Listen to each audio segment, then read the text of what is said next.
చేసి తీసుకొచ్చిన బిడ్డలు చిన్న బిడ్డలు సమస్తములు క్రమముగా జరిగించున్నాము అడుగుతున్నాము. పట్టణానికి ప్రజలు చెప్పి శేఖర్ శేఖర్ ప్రజలు శేఖర్ కొంచెం సెల్ ఫోన్ అన్ని సైలెంట్ పెట్టుకోండి. సెల్లన్నీ సైలెంట్ లో పెట్టుకో. సెల్ల సైలెంట్ లో పెట్టుకోండి. బాగుపడు మళ్ళీ మీరు టీ బయట ఉంటుంది. అప్పుడు బయటకు వెళ్తారు. తల్లి చేయడం మీరు చూసుకోవాలి. మధ్యలో బయటకు వెళ్ళకూడదు. ఇవ్వకుండా మధ్యలో బ్రేక్ ఇచ్చేవాడు బయటకు వెళ్ళకూడదు. ఈ తాగేసారు అన్ని తాగేసారు మళ్ళా రెండోసారి అంటే తాగేసారు టీ అనుకోకూడదు. మళ్ళా బ్రేక్ వస్తుంది కనుక బ్రేక్ లో మళ్ళా మీరు టీ తాగితే కానీ వచ్చి వాళ్ళు గుర్తు చేసుకుంటున్నారు. కనుక ఈ సమయాన్ని మనం వచ్చినట్టుగా సమర్పిస్తున్నాను. దేవుడి కార్యక్రమాన్ని విజయవంతంగా జరిగిస్తున్న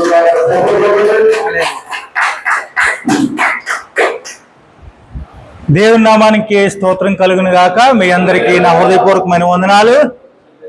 హల్లెలూయా హల్లెలూయా.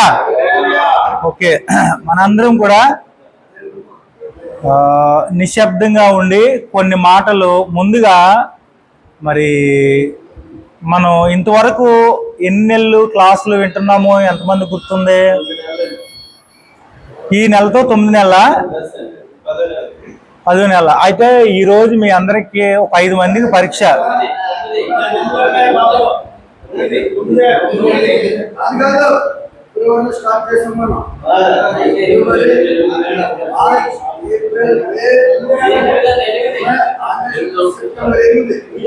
ఓకే ఓకే 8 నెలలు అయినా ఇప్పుడు ఇక్కడ ఉన్న వాళ్ళ దగ్గరికి అందరికి కూడా నేను ఎందుకు మైకు ఓపెన్ చేయట్లేదంటే మీరు ఎంతవరకు వింటారని చెప్పి. మైకులో పెడితే నేను చెప్పుకుంటూ వెళ్ళిపోతా, మీరు వింటున్నారా లేదా అనేది నాకు తెలియదు. అందుకని నేను మైకు వాడట్లేదు. ఇంకోటి వాయిస్ క్లారిటీ రాదు. ఇప్పుడు ఇలా ఉందనుకో, వినపడుతుంది కదా అందరికీ. ఓకే, దేవుని నామానికి స్తోత్రం కలుగాక. అయితే 8 నెలలు ఎవరైతే కరెక్ట్ గా వచ్చారో ఒకసారి చేతులు ఎత్తగలరా? 8 నెలలు కరెక్ట్ గా వచ్చిన వాళ్ళే 1 2 3 4 5 6 7 మంది ఉన్నారు. 7 మందిలో ఒక 5 మంది. ఇంకెన్ని నెలలు బ్యాలెన్స్ ఉంది? డిసెంబర్కి అంటే ఇంకా 3 నెలలు ఉంది. ఈ నెలలో ఒక 5 మంది సాక్ష్యాలు చెప్పాలి. ఓకే, వచ్చే నెల 5 మంది. ఎవరు తప్పించుకుంటాక లేదు. అర్థమైందా? 20 మెంబర్స్కి మనం సర్టిఫికెట్స్ ఇస్తున్నాము. 20 మందికి కూడా సర్టిఫికెట్స్ ఇచ్చే టయానికి 20 మంది కూడా సాక్ష్యాలు కావాలి. ఈ సాక్ష్యాలు వీడియో రూపంలో మీరు ఏదైతే ఇప్పుడు నేను మధ్యాహ్నం లంచ్ అయిన తర్వాత వీడియో తీస్తా. 5 మందికి కూడా 5 మంది మీ సాక్ష్యము వాక్యము ఒక పావు గంట అంతే, 15 మినిట్స్ పంచుకోవాలి. ఓకే, దాని కొరకు ప్రిపేర్ అవ్వండి. 7 మందిలో ఎంతమందో మరి అయ్యగారు చెప్తారు. ఈ 5 మందిని సెలెక్ట్ చేసి మీరు 5 మంది సాక్ష్యాలు చెప్పేలాగా మీరు ప్రిపేర్ చేయండి. ఓకే, అయితే మనం బయట నుంచి ఏం చెప్పాల్సిన పని లేదు. ఇప్పుడు 8 నెలలు బట్టి ఏదైతే క్లాసులు విన్నారో, ఎన్ని క్లాసులు విన్నారో అంటే మీకు ఎంతవరకు గుర్తుందో, అంటే నేను ఎలా చెప్తున్నాను. తర్వాత విజయ్ కుమార్ గారు వచ్చారు. విజయ్ కుమార్ గారు ఎలా చెప్పారు, పిలిపయ్య గారు, మనయ్య గారు, అంటే మొన్న పాస్టర్ గారు వచ్చారు. ఆయన వీళ్ళందరికీ కూడా మామూలుగా ఒక మాటలు కాకపోయినా ఏదైతే సబ్జెక్ట్ మీకు బాగా నచ్చిందో దాని కొరకు సిద్ధపడి మీకు ప్రేరేపించమని ఒక పావు గంట సేపు సాక్ష్యం చెప్పాలి. ఓకే, అర్థమైంది కదా? దీని కొరకు ప్రిపేర్ అవ్వండి. ఒక 5 మంది, ఈ నెలలో 5 మంది, వచ్చే నెలలో 5 మంది, తర్వాత నెల 5 మంది, లాస్ట్లో 5 మంది. మనం 20 మందికి ఇస్తామనుకున్నాం. 20 మందికి సర్టిఫికెట్స్. తర్వాత వచ్చే నెలలో మీరు ప్రతి ఒక్కరు కూడా సర్టిఫికెట్ల కొరకు మామూలుగా ఇక్కడే వస్తే నేను ఇక్కడే ఫోటో తీసుకుంటా. ఓకే, మీరు ఏదైతే డ్రెస్లో మీకు సర్టిఫికెట్లో ఫోటోలో కావాలో ఆ ఫోటోలో కావాల్సింది ఆ డ్రెస్తో కోడ్తోనే మీరు వస్తే ఇక్కడే బ్యాక్గ్రౌండ్ మాకు తీయేస్తాము. ఓన్లీ మీ ఫోటో వరకు ఏదైతే ఉండాలనుకుంటున్నారో ఆ ఫోటో ఖచ్చితంగా మీ సర్టిఫికెట్లో ఉంటుంది. ఓకే, ఇది గుర్తుపెట్టుకోండి. డిసెంబర్లో మనకి గ్రాడ్యుయేషన్ ఉంటుంది. అది కూడా మొదటి వారంలో ఉంటుంది. 2వ వారంలో 3వ వారంలో ఏమి ఉండదు. మొదటి వారం అంటే మనకి ఫస్ట్ తారీఖు వచ్చిన తర్వాత ఆ టైంలో ఫస్ట్ వారంలోనే సర్టిఫికేట్స్ గ్రాడ్యుయేషన్ ఉంటుంది. ఎందుకంటే మళ్ళీ తర్వాత క్రిస్మస్ దినాలు ఉంటాయి, తర్వాత దాన్ని బట్టి ఎవరికి ఖాళీ ఉండదు, ఇంక ఎవరి పండుగ వాళ్ళదే. ఓకే, ఇది గుర్తుపెట్టుకోండి. అయితే ఉపోద్ఘాతం కింద ఇప్పుడు మనం రాష్ట్రంలో జరుగుతున్న సేవకుల మధ్యలో గొప్ప యుద్ధమే జరుగుతుంది, మీ అందరికీ తెలిసే ఉంటుంది. ఓకే, మనకి ఇప్పుడు సేవకుల సదస్సు అలాగే బైబిల్ క్లాస్ కాబట్టి సేవకుల గురించి సేవకులే మనం ఏం తెలుసుకోవాలి, మనం ఎలా ప్రిపేర్ అవ్వాలి, ఎలాగా మనం ఏదైనా దారి తప్పితే ఎలాగ దారిలోకి రావాలి అనేది మనం నేర్చుకోబోతున్నాం అంతే. ఓన్లీ సంఘంలో వాక్యం చెప్పినట్టు మాత్రం క్లాసులు ఉండవు. ఓకే, మనం నేర్చుకోవాలి. అయితే ఇప్పుడు మన రాష్ట్రంలో జరుగుతున్నాయి మీకు తెలిసింది ఏమేమి ఉన్నాయి? పోయిన నెలలో నేను వచ్చి మామూలుగా వాక్యం అందించా, అంతా అయిపోయిన తర్వాత మనకి విజయవాడలో ఆ వరద వచ్చినట్టు తెలుసు. ఆ సంఘటన ఒకటి ఉంది, అది భయంకరమైంది. ఇక అది ఎలాగొచ్చింది ఏమొచ్చింది అనేది మీ అందరికీ తెలుసు. దాని కొరకు ప్రార్థించండి. వ్యక్తిగతంగా ఎవరికాళ్ళు సహాయం చేస్తున్నారు అది వేరే విషయం. కానీ సేవకుల్లో కూడా కొన్ని పార్టీల రూపంలో ఉంటున్నాయి. అర్థమైందండి? ఈ సెక్షన్లు ఎలా తయారవుతున్నాయంటే కొంతమంది గ్రూప్ అటు, కొంతమంది గ్రూప్ ఇటు అలా ఉంటున్నారు. మీకు తెలిసింది ఒకటి చెప్పండి, ఏం జరుగుతుంది? నేను చెప్పాను కదా, సేవకుల మధ్యలో గొడవలు ఏంటి? యూట్యూబ్లో అందరూ చూస్తున్నారా?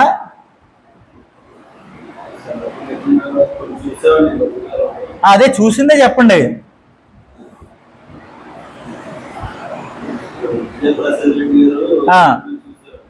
ఓకే ఓకే, అయితే అర్థమైంది. ఇంకొక ఆయన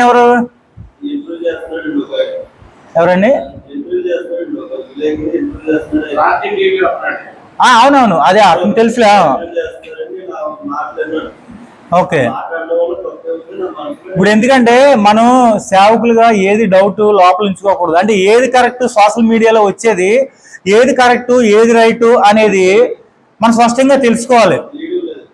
ఇప్పుడు మనకు తెలియకపోతే రేపొద్దున విశ్వాసులకు ఏం చెప్పగలుగుతాం?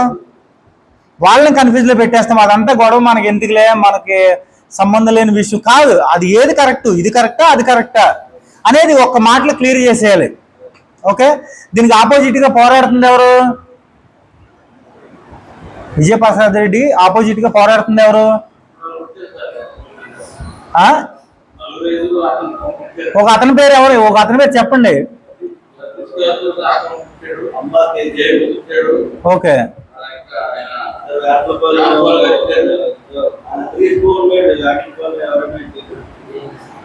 జేమ్స్. అయితే వీళ్ళు నడుస్తున్నాయి కదా, మనం ఎక్కువగా సోషల్ మీడియా నమ్మకూడదు. అర్థమైందండి? మనం సోషల్ మీడియా నమ్మమంటే అది కష్టం. పరిశుద్ధ గ్రంథాన్ని నమ్మాలి. దేవుడు మనకి ఏదైతే తీర్మానాన్ని ఇచ్చాడో, దేవుడు మనకి ఏదైతే పని ఇచ్చాడో ఆ పని నిమిత్తమే మనం పోరాడాలి. ఎవడో కొట్లాడుకుంటే దాని గురించి మన మైండ్లో చోటిచ్చి దాన్ని రిపేర్ చేసి ఎవరిది కరెక్ట్ ఎవరిది తప్పు అని రిపేర్ చేసుకుంటూ ఉన్నామనుకోండి, ఎవరు పాడైపోతారు? మనకే పాడైపోతాం.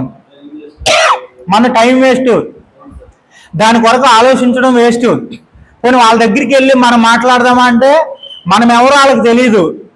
ఒకవేళ కొంతమందికి తెలిసినా కానీ నీ ప్రిపరేషన్ వాళ్ళు ఒప్పుకోరు. అట్లా ఉంటుంది. అంటే సాతాను గాడు ఎలా పనిచేస్తున్నాడో దీని గురించి మనం గుర్తించాలి.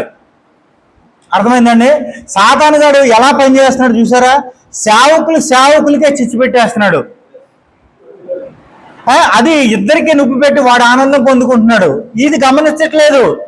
అంటే ఒక సేవకుడు తప్పు చేస్తున్నప్పుడు సేవకుడు సరిదిద్దుతూ కూడా ఇది కాదు నేను కాదని ఈగోకి వెళ్ళిపోయి ఆ ఈగో అని హట్ అయ్యి వాళ్ళు ఏం చేస్తున్నారు? ఒకదానికొకటి బైబిల్ వాక్యాన్ని వక్రీకరించి అది వేరే రకంగా మాట్లాడుతూ ఉంటున్నారు. అది కరెక్ట్ అండి? అసలు కరెక్ట్ కాదు. ఎందుకంటే ఒక మాటలో చెప్పాలంటే దాని గురించి మనకి అనవసరం. ఒక మాట చెప్పాలి. కొంతమంది ఎవరైనా మన సంఘస్థులు ఎవరైనా అడిగారు అనుకోండి, దీని గురించి మనం బైబిల్ నమ్మాలి. దేవుడు మనకి ఏ సిద్ధాంతం అంటే చూడండి, ఒక్కొక్క సేవకుడికి ఒక్కొక్క తలాంతు ఇస్తాడు దేవుడు. ఆ తలాంతుని బట్టి ఆ సంఘాన్ని నడిపించుకుంటూ మనం ముందుకు నడవాలి తప్ప ఆ బయటి అన్ని పెట్టుకోకూడదు. ఎందుకంటే అది నిజమేంటో ఉత్తుదేంటో అవన్నీ తెలుసు, కాకపోతే దాన్ని ఎక్స్ప్లెయిన్ చేసి దాన్ని వెంబడించి దాన్ని ఏదో రిపేర్ చేయాలనే ఉద్దేశం మనకుంటే మనం బాగుపడం. అది వదిలేసుకోవాలి. ఓకే, అందుకనే సోషల్ మీడియాని మనం పట్టించుకోవద్దు. ఎవరి సంఘాల్లో వాళ్ళే, ఎవరి డినామినేషన్ వాళ్ళే, కానీ మనందరము కూడా పనిచేసేది ఎవరు పని చేస్తున్నాం? దేవుని పని చేస్తున్నాం. అది మాత్రం గుర్తుపెట్టుకోవాలి. ఒక కుటుంబంలో మనుషులు ఉన్నారు, ఒక కుటుంబంలో మరి తల్లిదండ్రులు పిల్లలు అందరూ ఉన్నారంటే వాళ్ళిద్దరు ఎవరో ఒకటి ఇద్దరు కొట్లాడుకుంటే ఎవరికి లాసు? కుటుంబానికే లాసు. ఎవరికి లోకువా? బయట వాళ్ళకి లోకు అవుతాం. అందుకనే వీటి గురించి మనం విడిచిపెడదాం. ఓకే, అయితే మీరు 5 మంది సాక్ష్యాలు మీరు ప్రిపేర్ అవ్వండి. మొత్తం ప్రిపేర్ అయిన తర్వాత 5 మంది నేను ఒక పావు గంట వీడియో తీసుకుంటా. ఎందుకంటే ఇవి రేపొద్దున సర్టిఫికేట్స్ ఇచ్చినప్పుడు మాకు ఎవరైతే ఈ వాక్యాన్ని విన్నారో, ఎవరైతే మామూలుగా క్లాసులకు వచ్చారో ఇవన్నీ కూడా మాకు ప్రూఫ్స్ కావాలి. అందు గురించి అని ఈ సాక్ష్యాలు రికార్డ్ చేయడం ఉంటుంది. అయితే ఈరోజు మన పాఠం సేవకుడు వృత్తి. సేవకుడు మరియు వృత్తి అంటే సేవకుడు మరియు వృత్తి. దేవుడు సేవకుడిగా ఎలా ఎన్నుకున్నాడు? ఓకే, ఈరోజు ఇది చాలా ప్రాముఖ్యమైన విషయం. ఎందుకంటే మనకి సేవకుడికి అంటే దేవుడు ఒక సేవకుడిగా ఎన్నుకున్నాడు. నీకు ఏ పని అప్పచెప్పాడు? ఈ రోజున సంఘానికి ఒక కాపరిగా నిన్ను అప్పగించాడు. అయితే అప్పగించిన పని నీవు ఎంతవరకు కరెక్ట్గా చేస్తున్నావు అనేది ఈరోజు చాలా ప్రాముఖ్యమైనది. చూడండి, పని తరచుగా ఒక అవసరమైన చెడుగా ఎంచబడును. నేను చదివేది అర్థమైనప్పుడు ఈ మాట చూడండి, పని తరచుగా ఒక అవసరమైన చెడుగా ఎంచబడును. నేను తెలుగే మాట్లాడుతున్నాను కదా, ఎంతవరకు అర్థమైంది ఈ మాట? తరచుగా. ఇంకా ఏంది చెడుగా అనపడింది? ఇప్పుడు చూడండి, మళ్ళీ చదువుతున్నా. పని తరచుగా ఒక అవసరమైన చెడుగా ఎంచబడును. దీంట్లో చాలా అర్థం ఉందండి. నేను మాట అందుకునే ఇన్నిసార్లు రిపీట్ చేస్తున్నా.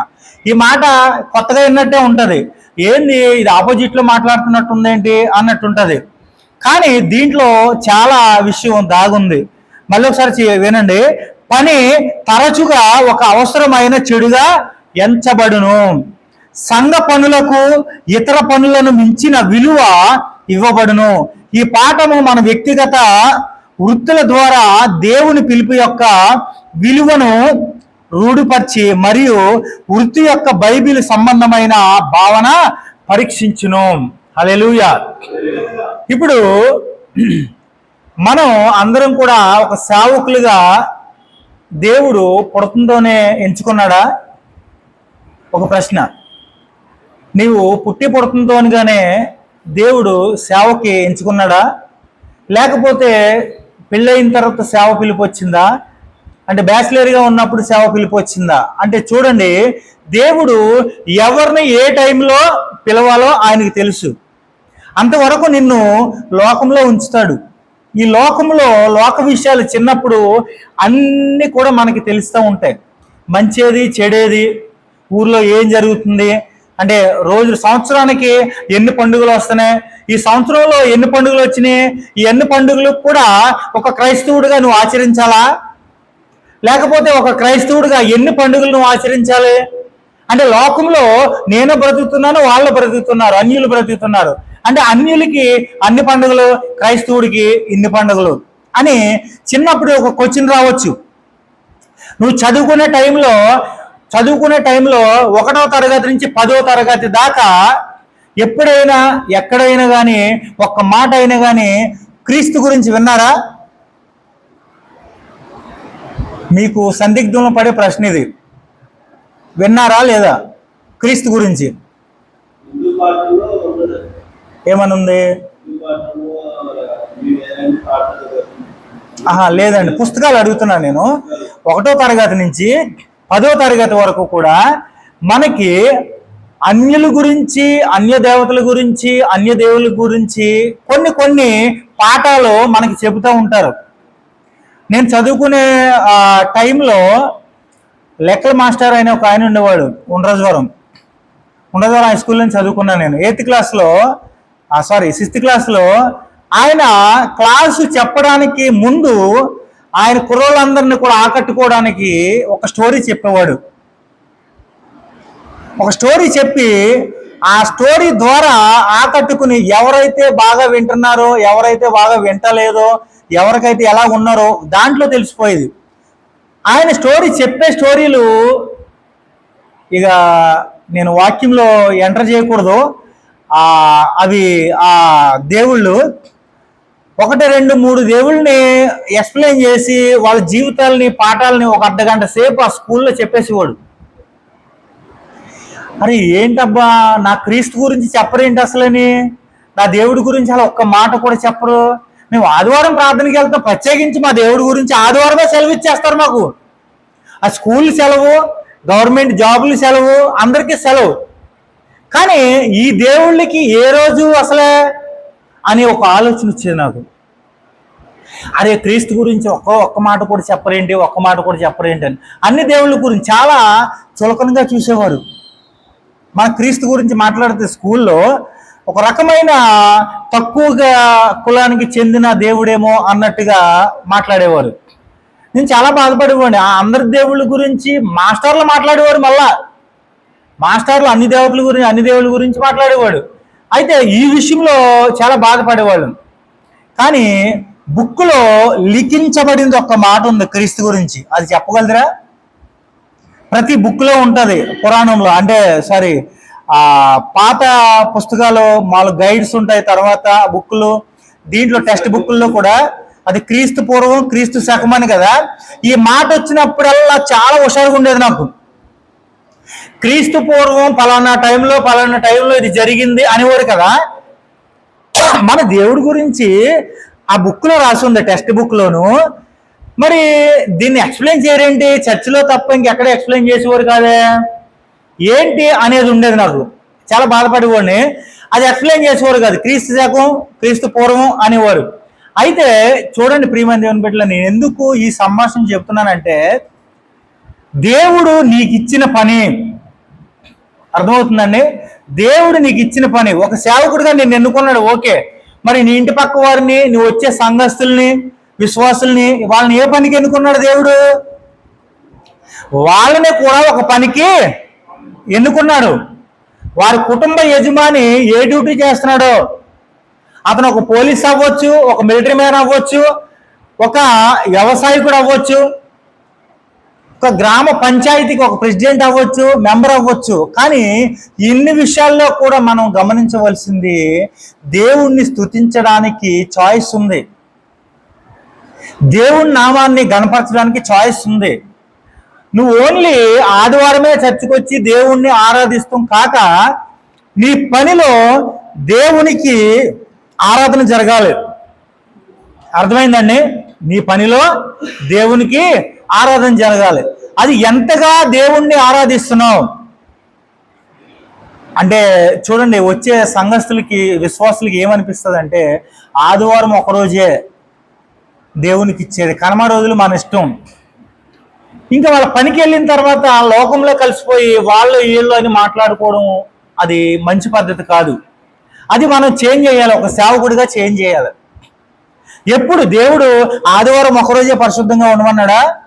లేదే. నిత్యము పరిశుద్ధంగా ఉంటేనే. నువ్వు ఇప్పుడు దాకా పరిశుద్ధంగా ఉండి తర్వాత కొన్ని రోజులు మళ్ళీ చెడిపోయావనుకో, దేవుడు తీసుకుంటాడా? యాక్సెప్ట్ చేస్తాడా? లేదు కదా. అందుకని ఒక మాటలో మనం, ఈ మాటలు చాలా ప్రాముఖ్యమైనవి. మన వృత్తి మన విలువపై ఉన్నది. మన వృత్తి విలువపై ఉంది. అంటే నీకు ఏ విలువ ఇస్తున్నారు ప్రజలు? నువ్వు చేసే వృత్తిని బట్టి. ఆ వృత్తిలో ఎంత ఎలాగ ఉంది. చాలా మంది మన గవర్నమెంట్ ఏదైనా సంతకాలు చేయించాలనుకోండి, సంతకాలు చేయించాలన్నప్పుడు కమిషన్ అడుగుతారా అడగరా? అదండి అడుగుతారు. అడిగి ఎంతో కొంత వాళ్ళకి సమర్పించుకుంటే కానీ సంతకాలు పెట్టరు. మరి అతన్ని, ఆ పోస్ట్లో ఉన్న అతన్ని మనం మంచోడు అంటామా చెడ్డోడు అంటామా? చెడ్డోడు అంటాం. అదే పోస్ట్లో ఉన్న వ్యక్తి ఒక క్రైస్తవుడిగా ఉంటే తీసుకోడు. కానీ దీంట్లో కూడా కొంతమంది కక్కుర్తిపడి ఎవరికి తెలియట్లేదులే కదా అని అక్కడ చెడ్డ పని చేసినట్లయితే దేవునికి ఇష్టంగా ఉండలేదు.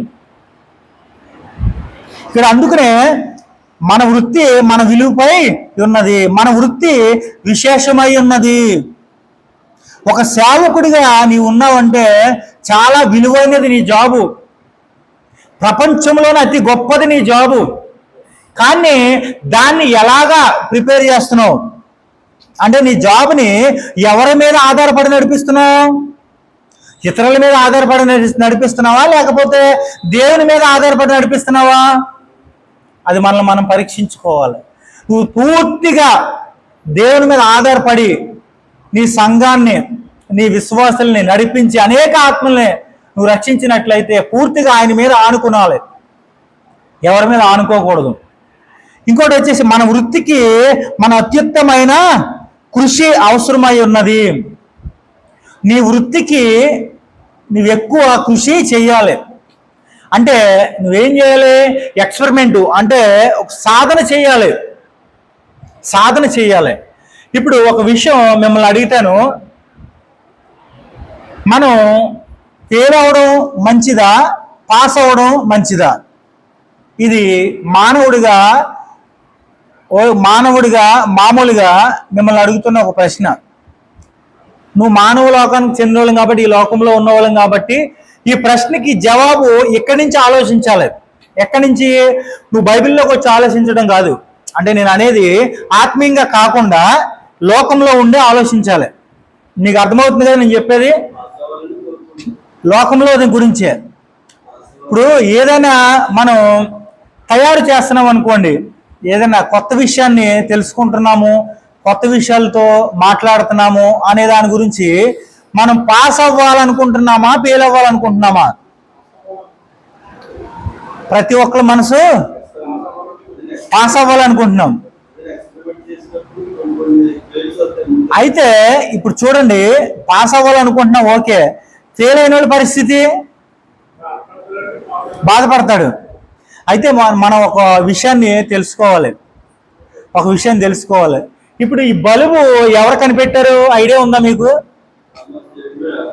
థామస్ ఎడిసన్ గారు కనిపెట్టాడు. ఎన్నిసార్లు ప్రయోగం చేశాడు ఆయన? 10,000 సార్లు చేశాడు. 10,000 సార్లు ఫస్ట్ ఫెయిల్ అయిపోయింది, సెకండ్ ఫెయిల్ అయిపోయింది, థర్డ్ ఫెయిల్ అయిపోయింది, 1, 2, 3. మనం ఒక 10 సార్లు ఫెయిల్ అవుతే ఏమనుకుంటాం? ఇంకా ఏమీ లేదు, అసలు జీవితం మీద ఎర్త్ పుట్టేస్తుంది. అరే నాకు ఏది తెలియట్లేదే, నాకు రావట్లేదేంటి? వాళ్ళు చాలా మంది కొత్త కొత్త వస్తువులు కొత్తవి కనిపెడుతున్నారు, నేనేంది కనిపెట్టలేకపోతున్నానని. అయితే చూడండి, ఈ తామస్తలో నుంచి మనం తీసుకోవాల్సిన మంచి విషయం ఏంటంటే ఫెయిల్ అవ్వడం చాలా మంచిది. అర్థమవుతుందండి? మీరు ఇంటర్నల్గా ఆలోచించండి. ఫెయిల్ అవ్వడం చాలా మంచిది. ఒక్కసారి ఫెయిల్ అవుతే రెండోసారి అదే తప్పు చేయగలదువా నువ్వు? ఒకసారి ఆలోచించండి. ఇప్పుడు నువ్వు ఫస్ట్ తప్పు చేసావబ్బా, ఆ తప్పు చేయకుండా వేరే దారిలో వెళ్ళావు, అది కూడా తప్పైంది. అప్పుడు ఏం చేస్తావు నువ్వు? ఫస్ట్ చేసిన తప్పులో రూట్లో వెళ్ళవు, రెండోసారి చేసిన దాంట్లో వెళ్ళవు, మళ్ళీ మూడోసారి వెళ్తావు. మూడోసారి కూడా తప్పు అవుతుంది. అయినప్పుడు ఏం చేస్తున్నావు? మళ్ళా నాలుగోసారి. అంటే చేసిన తప్పే మళ్ళీ చెయ్యు. ఎందుకు? ఇది తప్పు అని నీకు తెలిసిపోయింది కదా, తప్పని నీకు తెలిసింది. రెండోది కూడా తప్పని తెలిసింది, సరిదిద్దుకున్నావు. మూడోదాన్ని కూడా తప్పని తెలిసింది, సరిదిద్దుకున్నావు. అలాగే 5వది 6వది అలా లెక్క పెట్టుకుంటే వెళ్తున్నావు. ఏ తప్పు చేసేది ఒకటోసారి చేస్తున్నావు, రిపీట్ చేయట్లేదు. ఇది మంచిదా చెడ్డదా? ఏమండి, మంచిదా చెడ్డదా? అంటే నువ్వు ఏ స్థితిలో ఉంటున్నావో, నీ తెలివితేటలు ఎంతవరకు ఉన్నాయి, నీ అనుభవం ఎంతవరకు ఉన్నది అనేది ఆ ప్రయత్నంలోనే తెలుస్తుంది. ఏదో ఒకటిసారి 2 సార్లు 3 సార్లు చేసినంత మాత్రం తెలియదు. ఎందుకంటే నువ్వు ఎన్నిసార్లు కొత్తగా ట్రై చేసావో అన్ని సార్లు నువ్వు ఏదైతే దేని మీద అయితే నువ్వు ప్రయోజనం తేవాలనుకుంటున్నావో ఆ పని మీద నువ్వు బాగా పట్టు కలిగి సాధిస్తావు. ఖచ్చితంగా 100% సాధిస్తావు. ఎందుకంటే నువ్వు ప్రతిదాన్ని కూడా తప్పులు దాటుకుంటూ వెళ్తున్నావు, కానీ చేసిన తప్పు మళ్ళీ చేయట్లేదు. ఈ థామస్ గారు కూడా అంతే, చేసిన తప్పు మళ్ళీ చేయలేదు. కానీ ఆ బల్బుని కనిపెట్టడానికి, ఆ బల్బులోంచి వెలుగుని కనిపెట్టడానికి దాదాపు 10,000 తప్పులు దాటాడే. 10,000 తప్పులు దాటిన తర్వాత, అప్పుడు 10,000 దాటిన తర్వాత 10,001కి ఆ బల్బు వెలిగినప్పుడు ఆయన ఏం సాధించాడంటారు? అసలు ఒకసారి ఆలోచించండి, ఎంత అద్భుతం! ఆయన జీవితం సగం అయిపోయింది. ఆయన సంతోషం 1 రోజులేదు కాదు, 2 రోజులది కాదు. ఆయన అనుభవం 10,000 సార్లు తప్పు చేసినా కానీ ఒక బల్బుని బయటికి తీసుకొచ్చారు. ఆ 10,000 సార్లు ఫెయిల్ అయిపోయినా కానీ ఆ బల్బు ఇప్పటికీ కూడా మనం వాడుతున్నాం. తయారు చేసింది ఒకరు, వాడేది ఒకరు. చూడండి దేవుని విచిత్రం, చూడండి ఎంత విచిత్రంగా ఉంటుందో. ఒకరు తయారు చేసినోడికి ఏమీ లేదు పాపం, ఏమీ లేదు. ఆయన బల్బు కింద ఒక LED బల్బులు వేసుకుని ఏదో ఉండి అదే చేయలేదు. కానీ ఇక్కడ చూడండి, ఒక తప్పు జరిగితే మళ్ళీ అదే తప్పు మళ్ళీ చేయకుండా మనం ఉండాలి, తెలుసుకోవడానికి ప్రయత్నించాలి. నీ సంఘం డెవలప్ అవ్వట్లేదు, ఏంటి పరిస్థితి? సంఘం డెవలప్ అవ్వలేనప్పుడు ఎవరిది తప్పు ఉంటుంది? సంఘ కాపరి చాలా తెలివిగా ఉండాలి, చాలా జ్ఞానం కలిగి ఉండాలి. నీకు కావాల్సినంత పరిశుద్ధ గ్రంథంలో దొరుకుతుంది అని దేవుడు చెప్పాడు. నీకు ఏది కావాలో అది అడుగు, అది ఇస్తా. కానీ బైబిల్ గ్రంథం చదివితే అయిపోయిందా? దాని వర్క్లో పెట్టాలి కదా. ఒక మాట వచ్చింది, దేవుడు ఇస్తానన్నాడు, దాన్ని ప్రాక్టీస్లో పెట్టాలి మనం. ఆ ప్రాక్టీస్లో పెట్టినప్పుడు అది డెవలప్ అవుతుంది. డెవలప్ చేసిన తర్వాత నువ్వు ఆ రూట్లోకి వెళ్ళి కోల్దే విజయం నా సొంతం. ఖచ్చితంగా వీళ్ళందరూ కూడా విశ్వాసిస్తారు, దేవుని విశ్వాసిస్తారు, వీళ్ళందరికీ కూడా నేను దేవునిలోకి నడిపిస్తాను అనే భావన, ఆలోచన, నమ్మకం నీకు కలుగుతుంది. కలిగినప్పుడు ఒక్కొక్క ఆత్మ వచ్చినప్పుడు నీకప్పుడు అసలైన విజయం తగులుతూ ఉంటుంది. నేను ఎందుకు ఈ మాటలు చెప్తున్నాను? చాలా లోతుగా ఆలోచించాలి విషయాలు. సంఘ కాపరి వృత్తి, నీ పని ఏంటి? నీ పని న్యాయంగా ఉందా లేకపోతే అన్యాయంగా ఉందా? ఏదో పైన చేసే బోధగా ఉందా, లేదంటే ఇంటర్నల్గా ఒక బోధకుడుగా నువ్వు ఎంత పని చేయాలి? ఇక్కడ చూడండి, పరిశుద్ధ గ్రంథంలో నుంచి కొలసీలు రాసిన పత్రిక 3వ అధ్యాయము 23-24 వచనాలు. కొలసీలు రాసిన పత్రిక 3వ అధ్యాయము 23వ వచనం 24వ వచనం. తీసారా తీలేదా?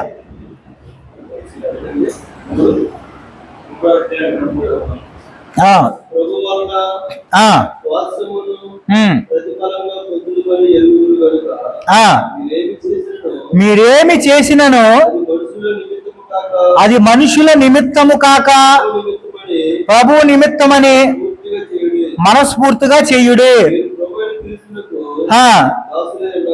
ఆమేన్, హల్లెలూయా, హల్లెలూయా.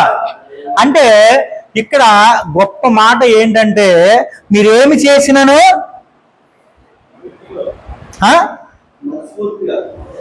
మనస్ఫూర్తిగా. ఇది చాలా కష్టం. ఒక క్రైస్తవుడిగా, ఒక సేవకుడిగా ఈ పని చాలా కష్టం. ఏదో నీకు మామూలుగా లోపల కనిపించవచ్చు, కానీ మనసు పూర్తిగా చేసే పని వేరే ఉంటుంది, నువ్వు మనసు లేకుండా చేసే పని వేరే ఉంటుంది. మనస్ఫూర్తిగా చేయాలంటే ఏ పనులండి? ఒకసారి ఆలోచించండి. మనస్ఫూర్తిగా ఒక సేవకుడిగా నువ్వు మనస్ఫూర్తిగా చేయవలసిన పనులు ఏమున్నాయి? అది ఇదని లేదు. ప్రతి ఒక్కటి కూడా ఒక సేవకుడిగా నువ్వు మనస్ఫూర్తిగానే మాట్లాడాలి, మనస్ఫూర్తిగానే వర్క్ చెయ్యాలి, మనస్ఫూర్తిగానే సేవ చెయ్యాలి. మనస్ఫూర్తి అనేది చాలా ప్రాముఖ్యం. ఈ రోజున మనస్ఫూర్తి లేని వాళ్ళు చాలా మంది ఉన్నారు. ఏదో పైకి ఏదో వస్తున్నారు, వెళ్తున్నారు, ఏదో నేను పలానా వర్క్లో ఉన్నాను, చేస్తున్నాను తప్ప దీంట్లో మనస్ఫూర్తి లేదు. నువ్వు సేవ చేస్తానున్నావు కానీ ఇంటి గురించి ఆలోచిస్తున్నావు. నువ్వు సేవ చేస్తాను ఉంటున్నావు కానీ విశ్వాసం పక్కన పెట్టి వేరే పనుల్లో ఉంటున్నావు. అది మంచిది కాదు. నువ్వు మనస్ఫూర్తిగా చెయ్యాలి. బైబిల్ అదే చెప్తుంది. మీరేమి చేసినను, చూడండి, మీరేమి చేసినను అది మనుషుల నిమిత్తము కాక ప్రభువు నిమిత్తమని మనస్ఫూర్తిగా చెయ్యుడి. నువ్వు మనస్ఫూర్తిగా చేస్తే ప్రతి పనిలో దేవునికి ఆరాధన చేసినట్టే. నువ్వు ఇంటి దగ్గర ఉన్నా, నువ్వు మామూలుగా ఒక గృహిణిగా ఉన్నావు అనుకోండి, గృహంలో చేసే పని ప్రతి పని కూడా మనస్ఫూర్తిగా, నువ్వు బట్టలు పిండడం కానీ, ఇల్లు ఊడ్చడం కానీ, ఇంటి పనులు కానీ, భోజనం తయారు చేయడం కానీ అన్నీ కూడా మనస్ఫూర్తిగా చేయాలి. అంతేగాని ఇసుక్కుంటూ కసుక్కుంటూ ఏదో చిరాగ్గా పరాగ్గా చేస్తే అది జీవితానికి మంచిదా? లేదు. మనస్ఫూర్తిగా, ఇప్పుడు మామూలుగా భార్యాభర్తలకి పెళ్ళి అయిందనుకోండి, పెళ్ళయ్యి 2-3 పిల్లలు పుట్టిన తర్వాత కూడా భార్య సనుక్కుంటూ గొనుక్కుంటూ కాపురం చేస్తూ ఉంటారు కొంతమంది. అబ్బా చేసుకోగా నిన్నే చేసుకున్నాను, అసలు చేసుకున్నప్పుడు కాడి నుంచి సుఖం లేదు దుఃఖం లేదు అన్నట్టు ఏదో ఇట్లా ఉంటుంది, నడుస్తుంది, అసలు ఏమి లేదు. నేను అదేనా ఒక బ్యాంక్ మేనేజర్నో లేకపోతే కలెక్టర్నో చేసుకుంటే ఎంత సుఖపడుతునో, నీ దగ్గరికి వచ్చి ఇలాగ అయిపోయింది నేను అంటే ఎవరంటున్నారు ఈ మాటలు? అన్యులు కాదు, క్రైస్తవులండి. క్రైస్తవులు మాట్లాడుతున్నారు. అంటే నీకు ఈ జీవితం ఇష్టం లేదనే కదా? అంటే మనస్ఫూర్తిగా కాపురం చేయట్లేదే నువ్వు? అంటే మనస్ఫూర్తిగా పిల్లలకు అన్నావా? 4 పిల్లలకు అన్నారు, అయినా కానీ భార్యాభర్తలు మనస్ఫూర్తిగా మాట్లాడుకుంటలేదు. మనస్ఫూర్తి లేదు దీంట్లో. ఏమనుకుంటే ఎంతసేపు నువ్వు తగిలడ్డా నాకు, లేదంటే వేరే అమ్మాయిని చేసుకుందును, ఆమెను చేసుకుంటే నా జీవితం ఎలాగుందినో, నువ్వు తగిలడ్డా అంటే ఇప్పుడు తగిలడ్డింది. అప్పుడు చేసుకున్నప్పుడు ఏం చేసావు మరి? అప్పుడు చేసుకున్నప్పుడు ఇప్పుడు పోనీ ఇప్పటికిప్పుడు తీరిపోయిందా బాధ్యత? లేదే. ఆ సనుక్కోవడం వల్ల గనుక్కోవడం వల్ల ఏమైనా ఉపయోగం ఉందా? దానివల్ల ఏమైనా లాభం ఉందా? మనిషికి ఆయాసం దుఃఖం తప్ప ఏమైనా ఉందా? పిల్లలు ఉన్నారు, పిల్లల్ని పెంచుకోవాలి. మళ్ళీ అలాగే మరి పిల్లలకు అన్ని కార్యాలు చేయాలి. బట్టలు పిండాలి, భోజనం తయారు చేయాలి, ఇల్లు మొత్తం పరిశుభ్ర ఉంచుకోవాలి, శుద్ధంగా ఉంచుకోవాలి, అన్నీ చేయాలి. ఏమీ తప్పు. కానీ మనిషి మాత్రం మనస్ఫూర్తిగా ఉండట్లేదు. ఇది దేవునికి మంచి పని కాదు. దేవుడు ఇంత బ్రతుకునిచ్చినప్పుడు నువ్వేం చేయాలి? ఆ జీవితాన్ని పక్కన పెట్టి ఏదో అయిపోయింది, కానీ ఇక్కడి నుంచి ఏం చేయాలి? అర్థమవుతుందండి? ఇక్కడి నుంచి ఇప్పుడు ఉన్న జీవితాన్ని నేను ఎలాగా గెలుచుకోవాలి? నాకు కావాల్సిన జీవితం ఏంటి? నేను ఎలాగా రోల్ మోడల్ అవ్వాలి? నేను ఎలాగా ట్రైన్ అవ్వాలి? ఇంకా ఇప్పుడు అయిపోయిన జీవితాన్ని ఎంతసేపు చదువుకున్నా అదే ఉంటుంది, తిరిగి రాదు. కానీ ఇక్కడి నుంచి నీ కుటుంబాన్ని ఎలా పోషించుకోవాలి, ఎలా నడిపించుకోవాలి, ఎలాగ పిల్లలు నడవాలి, ఎలాగ భార్య నడవాలి, మనం ఎక్కడికి వెళ్ళాలి, ఎక్కడ ఉండాలి, ఏం చెయ్యాలి అనేది నిర్ణయించుకుని మనస్ఫూర్తిగా బ్రతకడమే దేవునికి మంచి ఆరాధన. నువ్వు సనుక్కుంటూ గొనుక్కుంటూ కాపురం చేసి సనుక్కుంటూ గొనుక్కుంటూ సంసారాన్ని ఈడ్చుకుంటూ నువ్వు సండే ఆరాధనకు వచ్చినప్పుడు ఆ ఆరాధనలో అక్కడెక్కడో బాధ అంతా తీసుకొచ్చి ఆరాధన చేస్తే నీ ఆరాధన మంచి ఆరాధన కాదే. నువ్వు ఇంటికాడ జరిగించేది కుటుంబ రీతిగా జరిగించేదేమో శోధనతోనూ వేదనతోనూ కుళ్ళుకుంటూ తిట్టుకుంటూ తిమ్ముకుంటూ చేస్తున్నావు. కానీ దేవుని దగ్గరకు వచ్చి ఇలా ఏడుస్తున్నావు ఏంటి? ఒకసారి ఆలోచించండి, కుటుంబాల్లో క్రైస్తవుడు ఎక్కడ పెడతాడంటే ఇక్కడే పెడుతున్నాడు స్విచ్. మాకు తెలిసిన వాళ్ళ కుటుంబం ఉందండి, ఆయన సేవకుడే. అలా ఆవిడ కోపం ఇస్తానంటండి 3 నెలలు మాట్లాడదంట. కోపం ఇస్తే 3 నెలలు మాట్లాడదు. అసలు నేను ఆయన కొంచెం బాగా క్లోజు. ఆయన ఇప్పుడు గుంటూరులో సేవ చేస్తున్నాడు. 3 నెలలు మాట్లాడదండి అసలు ఆవిడ. భయంకరం. ఏమైనా కావాలనుకోండి, ఆయన ఏదైనా చేయాలి అంటే ఆయనే చేసుకుంటాడు. ఏదైనా మాట్లాడాలంటే ఆ చిన్న కుమార్తె ఉంది, కుమార్తెకి చెప్తాడు. ఆవిడ ఏదైనా మాట్లాడాలంటే అమ్మాయికి చెప్తుంది. మరి ఇటువంటి ఆ కుటుంబాలు దేవుని రాజ్యంలో ఉంటాయంటారా? ఏమండి, ఒకసారి ఆలోచించండి. ఇప్పుడు మనం సరి చేసుకోవాల్సింది చాలా ఉంది. ఈ విషయంలో చాలా మంది కూడా ఇప్పుడు మనస్ఫూర్తిగా బ్రతకట్లేదు.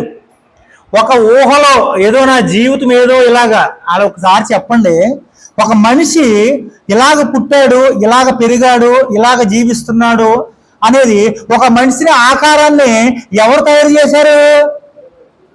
దేవుడే తయారు చేస్తాడు.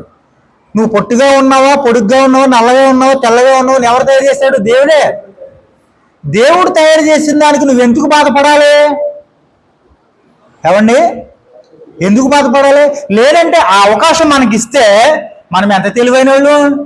నేను ఈ లోకంలోకి వచ్చినప్పుడు నేను ఎంత అందంగా ఉండాలో నేనే చెక్కుకుంటా. నేను ఎలా ఉండాలో ఈ లోకంలో అనేది నేనే డిసైడ్ చేసుకుంటా. అవకాశం మనలో లేదే. దేవుడిచ్చిన జీవితాన్ని ఎంత సమృద్ధిగా నడిపించుకోవాలి. దేవుడిచ్చిన జీవితాన్ని, దేవుడిచ్చిన బ్రతుకుని, దేవుడిచ్చిన పనిని ఎంత పరిశుద్ధంగా కాపాడుకోవాలి. ఈ రోజున నీకు ఇచ్చిన పనిని నువ్వు ఎంత పరిశుద్ధముగా, ఎంత మనస్ఫూర్తిగా చేస్తున్నావు, అది మనం లెక్కలేసుకోవాలి. అందుకనే ఈ రోజున మీరేమి చేసినా అది మనుషుల నిమిత్తము కాక ఎవరి నిమిత్తం చేయాలి? ప్రభు నిమిత్తం. ప్రభు నిమిత్తం. నువ్వు ఏది చేసినా ప్రభు నిమిత్తం ఉండాలి. ఈ లోకంలో శాశ్వతమైనది ఏదీ లేదు. ప్రతి ఒక్కటి పోయేదే, ఉండేదేమీ కాదు మనతో సహా. కానీ ఇక్కడ జరగవలసింది, ప్రాముఖ్యమైనది ఏంటంటే ఈ లోకంలో అన్యులు జీవిస్తున్నాడు కాకుండా మనం ఎలా జీవిస్తున్నాం అనేది చాలా ప్రాముఖ్యం. దేవుని బిడ్డలుగా మన ప్రతి విషయంలో మనస్ఫూర్తిగా ఉంటున్నామా? ఒక్కసారి మన గుండె మీద చేసుకుని మనం మనస్ఫూర్తిగా బ్రతుకుతున్నామా? రోజు ఎంతసేపు హృదయంలో అల్లకొల్లాలే. ఎంతసేపు ఉదయం లేచిన దగ్గర నుంచి సాయంత్రం పడుకునేంత వరకు కూడా గలిబిలి అయిపోతూ ఉంటుంది. ఏది చెయ్యాలో, ఏది చేయకూడదో, ఏది చెయ్యాలో, ఏది చేయకూడదో, దీనికి వెళ్దామా, దానికి వెళ్దామా, అక్కడికి వెళ్దాం, ఇక్కడికి వెళ్దాం, ఎంతసేపు పనులు అమర్చుకోవడం, కుదుర్చుకోవడమే తప్ప సాదా సీదాగా, నార్మల్గా, ప్రశాంతంగా లేచి దేవుడిచ్చిన జీవితాన్ని ఈ రోజు చాలా అద్భుతంగా గడపాలి. దేవునికి అంటే చూడండి, దేవునికి నమ్మకంగా జీవిస్తున్నప్పుడు నీ మనస్ఫూర్తిగా బతకకపోతే బాధపడుతున్నట్టే కదా. ఏమండి, ఒక్కరోజు మనస్ఫూర్తిగా బతికావా? లేదని చెప్పకండి. అది చూడండి, దేవుడు ఇంత ఇప్పుడు అందుకనే మనం రిపేర్ చేసుకోవాలండి. మనస్ఫూర్తి అనేది ఎంత ప్రాముఖ్యమండి. ఇప్పుడు ఈ జీవితాన్ని దేవుడు ఇచ్చాడు, దేవుడి పని కూడా ఇచ్చాడు మనకి. ఇప్పుడు సంఘంలో విశ్వాసులు జారిపోతున్నారు అనుకోండి, ఎంత బాధపడిపోతాము. ఏమండి, ఒక 50 మంది సంఘస్థులు వస్తున్నారు సంఘానికి, దాంట్లో ఒక 10 మంది వేరే సంఘానికి వెళ్ళిపోతున్నారు. నీ హృదయం ఎలాగైపోద్ది? అసలు బాధ కాదు కదా, నువ్వు సరిగా అన్నం కూడా తినవు. అసలు ఎలా నీకు మామూలుగా ఉండదన్నమాట. అలాంటి టైంలో నువ్వు మనస్ఫూర్తిగా ఉన్నావని నేను అడిగితే ఎలా ఉంటుంది నీకు? అంటే చూడండి, కోసి కారం పెట్టినట్టు ఉండదా? మామూలుగా కాదు, బ్లేడ్ ఇచ్చి కోసి కొంచెం కారం ఎలా, అసలు కోతమే దెబ్బ, మంట. దాంట్లో కొంచెం కారం వేస్తే ఇంకా మంట. కానీ ఒక్కసారి ఆలోచించండి, ఇక్కడ ఆగుదాం. ఎందుకంటే ఈ మనస్ఫూర్తి అనేది మనం అప్లై చేసుకోవాలి. నువ్వు ఈ రోజు నుంచి ఇక నుంచి చనిపోయేంత వరకు కూడా నువ్వు మనస్ఫూర్తిగా బతకాలంటే ఒక రహస్యం ఉంది. ఒక రహస్యం ఉంది. ఆ రహస్యాన్ని నువ్వు పాటించావు అంటే చాలా సురక్షితంగా నీ మనసు ఎప్పుడూ ఆనందంగా ఉంటుంది. దేవుడు అలాగే బ్రతకమంటున్నాడు. ఆ మనస్ఫూర్తిగా ఏ విషయం మాట్లాడినా, ఏ పని చేసినా ఇది దేవుని కొరకే. నువ్వు ఉదయం లేచిన దగ్గర నుంచి ఒకసారి కౌంటింగ్ వేసుకురా. ఉదయం లేస్తుంటేనే ఏం చేస్తావు నువ్వు? చెప్పండి ఒకసారి టకా. ఫస్ట్ వన్ ఏంటండి? ఉదయం లేచి ప్రార్థన చేస్తారు, వాక్యం చదువుతారు, తర్వాత ఏం చేస్తారు? కాలకుర్చీలు తీర్చుకుంటారా? తర్వాత టిఫినా? రైట్, టిఫిన్ ఉండాలి కంపల్సరీ. ఓకే, టిఫిన్ ఉంటుంది. తర్వాత చిల్లర మల్లర పనులు ఉంటాయి, పిల్లలు స్కూల్కి పంపించడం అయ్యి ఉంటాయి. ఒకవేళ నీకు పని ఉంటే నువ్వు పనికి వెళ్తావు. అంటే ఈ పనులు అయిన తర్వాత చూడండి, సపోజ్ చిన్న విషయం మిమ్మల్ని అడుగుతా, స్నానం మనస్ఫూర్తిగా చేస్తారా లేకపోతే ఏదో చిరాగ్గా ఉంది చేయాలని చేస్తారా? కొంతమంది చెప్పట్లేదు, మనస్ఫూర్తిగా కూడా మాట్లాడతలేదు. ఏంటండి? అదే ఇప్పుడు మనం రిప్లై సమాధానం చెప్తున్నాం. నేనేం చెప్తున్నానంటే, ఈ రోజు నుంచి మనస్ఫూర్తిగా బ్రతకాలంటే నువ్వు ఒక అలవాటు చేసుకోవాలి. నేను స్నానం ఎందుకు చెప్తున్నా? స్నానము ఒక్కో టైంలో మనస్ఫూర్తిగా చేస్తావు, ఒక్కో టైంలో అడావిడిగా పని అయిపోతుంది వెళ్ళిపోవాలని చెప్పి స్నానం చేస్తావు. అంటే నాకు బాధ్యత ఉంది, నేను ఏదో చేసేయాలి అని చెప్పి మనస్ఫూర్తిగా ఎక్కడ చేస్తావు? ఏ టైంలో చేస్తావు చెప్పనా? ఒక చిన్న విషయం చెప్పనా? స్కూల్కి సెలవు ఇచ్చినప్పుడు, నువ్వు చదువుకున్నప్పుడు 8వ తరగతి 6వ తరగతిలోను, మళ్ళీ పబ్లిక్ పరీక్షలు అయినప్పుడు కాదు, హాలిడేస్ అయినప్పుడు పిల్లలందరూ ఉంటారు చూసారా, వాళ్ళందరూ కాలువకి వెళ్ళి స్నానం చేస్తారే.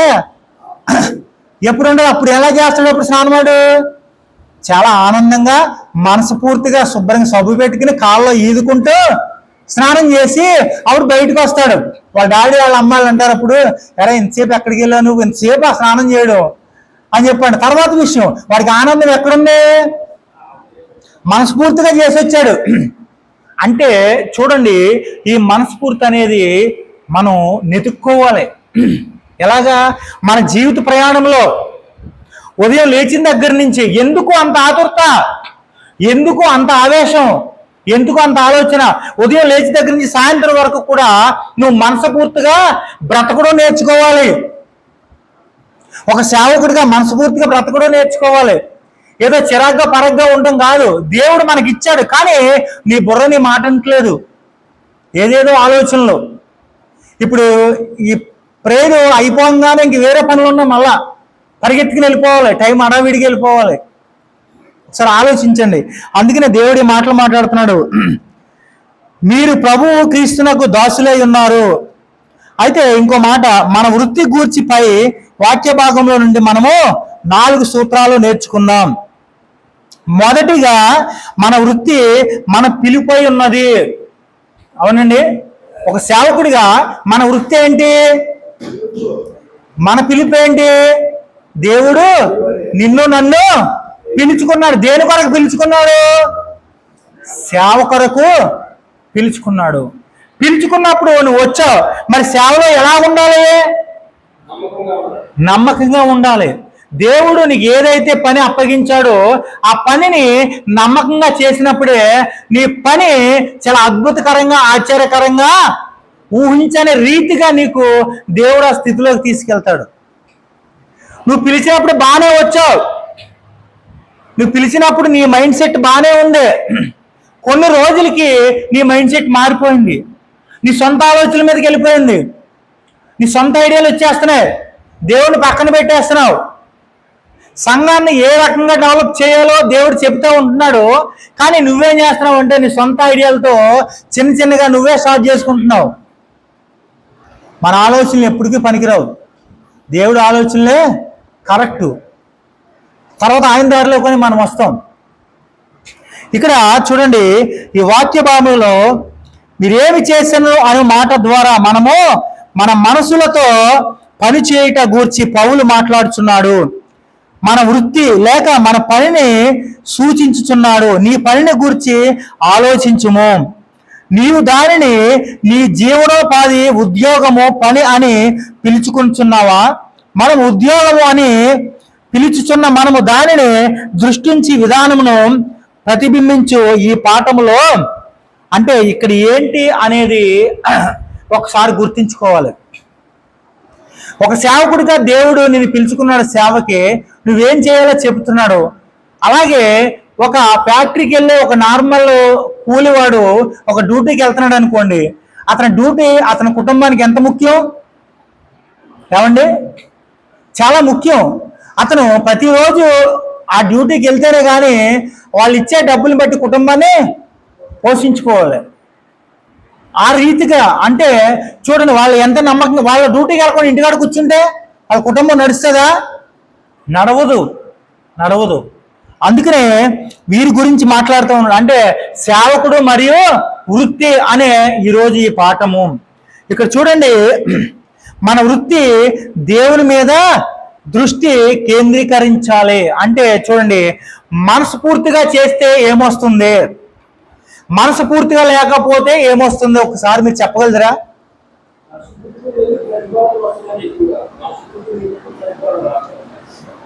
ఓకే ఓకే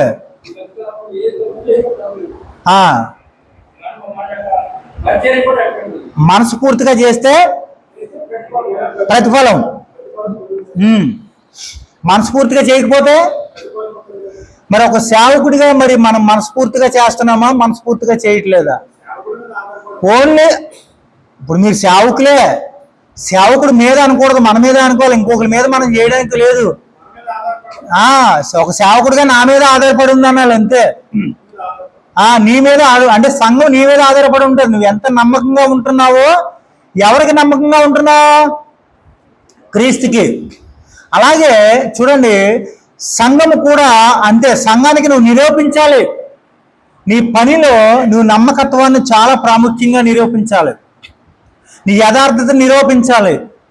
నువ్వెక్కడ చిన్న విషయాన్ని కూడా తప్పు చేయకుండా జాగ్రత్తగా అడుగులు వేసుకుంటూ సేవ చేయాలి. అప్పుడే సేవ అభివృద్ధి చెందుతుంది.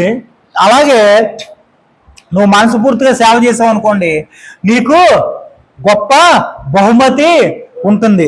ఆ బహుమతి మీద అదే మాట మొదట్లో ఏమని రాయబడిందంటే, మన వృత్తి దేవుని మీద దృష్టిని కేంద్రీకరిస్తుంది. నువ్వు ఎప్పుడైతే మనస్ఫూర్తిగా చేస్తున్నావో, యథార్థంగా ఉంటున్నావో, అప్పుడు దేవుని దృష్టి ఎవరి మీదకి వస్తుంది? నీ మీదకి వస్తుంది. నీ మీదకి వచ్చి నీ గురించి దేవుడు ఆలోచిస్తాడు. నేను పిలిచిన వాడు పదే పదే చాలా జాగ్రత్తగా ఉంటున్నాడు. అంటే ఈ లోకం ఎటువంటిది? చాలా దారుణం, భయంకరం. ఒక అడవి లాంటిది. మొత్తం అడవి మృగాలు ఉంటాయి. ఇక్కడ ఎంత జాగ్రత్తగా ఉండాలి. ఎవడో ఒకడు వచ్చి దారిని వెళ్ళి కూడా వచ్చి కూడా తిడతాడు. ఇక వాడికి సమాధానం చెప్పుకోవాలి. కోప్పడకూడదు, ఎక్కువ కోప్పడకూడదు. వాడికి మళ్ళీ అడ్డంగా మాట్లాడకూడదు. మన భాష మారిపోకూడదు. మన భాష పవిత్రంగా ఉండాలి. అంటే వాడు మాట్లాడాడు కదా నేను కూడా మాట్లాడతానంటే కుదురుతుందా? నువ్వు ఎవరు పని చేస్తున్నావు? దేవుని పని చేస్తున్నావు. మరి దేవుడి ఆలోచనలు, దేవుడి పనులు, దేవుని ప్రేమ అన్ని నీలో ఉండాలి. మరి ఏ క్వాలిటీ లేకుండా ఎవడో వచ్చి నేను అన్నాడని చెప్పి నువ్వు కూడా అదే భాషలో మాట్లాడితే పరుగు తీసుకున్నట్టే. సేవకుడు అనిపించుకోడు.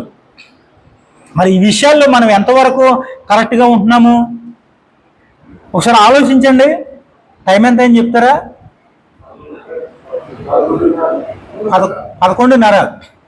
ఓకే, మన ఛాయ్ తాగుదాం. మరి ఈ విషయం గురించి ఆలోచించండి. ఇంకా మనం పాఠం కొనసాగిద్దాం. ఎందుకంటే ఈ మాటల్లో చాలా విచిత్రమైన మాటలు దాగున్నాయి. దేవుడు మాట్లాడుతున్నాడు. మనం ఎలాగ మనస్ఫూర్తి అనే మాట చాలా ప్రాముఖ్యమైనది. చూడండి, ఏది కూడా భోజనం కూడా మనస్ఫూర్తిగా తినరండి మన వాళ్ళు. భోజనం కూడా మనస్ఫూర్తిగా తినరు. అంటే దేవుడికి మంచిదా? మనస్ఫూర్తి అన్న మాటలు ఎంత దారుణం చూడండి. ఒకసారి ఆలోచించండి. భోజనం కొంతమంది కూర ఏదన్నా బాగోపోతే అబ్బా లేదు, ఏదో ఆకలి వేస్తుంది తప్ప తింటున్నా, ఏదో ఆకలి వేస్తుంది కాబట్టి తింటున్నా. మనస్ఫూర్తిగా ఎప్పుడు తింటావు నువ్వు? చెప్పండి ఒకసారి, చెప్పండి మీ నోటితో మీరు చెప్పండి. మనస్ఫూర్తిగా ఎప్పుడు తింటారా? పర్లేదు, మన సేవకులమే కదా. ఏమంటారు? కక్కల ముక్కలా ఏదో అది చికెను మటను అన్ని ఐటమ్స్ ఒక 150 ఐటమ్స్ వెరైటీస్ పెడితే చాలా ఆనందంగా మనస్ఫూర్తిగా తిని అప్పుడు బ్లెస్సింగ్ ఇస్తారా? అదండి మనం చాలా నేర్చుకోవాలండి. నేను ఈ పాఠం నెక్స్ట్ క్లాస్లో కొనసాగిస్తాను. అంతవరకు చాయ్ బ్రేక్ తీసుకున్నా. దేవుడు ఈ కొద్ది వాక్యాన్ని దీవించును గాక. ఆమేన్, ఆమేన్.